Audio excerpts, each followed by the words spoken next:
Welcome to Kumartini Korner, your home for do-it-yourself cocktails. Now for the Dirty Martini, and this one goes out for you, Marilee Robertson in Texas, and to Kelly and Greg Hand in Columbus, Ohio. So the Dirty Martini is coming up for y'all. My Dirty Martini, I'm going to make it with a vodka, so I've chosen Kettle One. It makes some real good tasting martinis. You could use a vodka or gin, whatever you prefer. In my cocktail shaker, I'll also add half an ounce of the Dry Vermouth.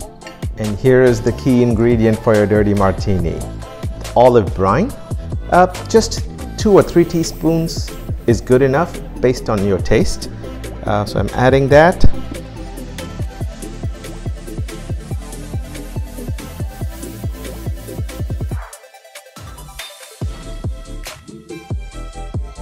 Pour it in your chilled martini glass.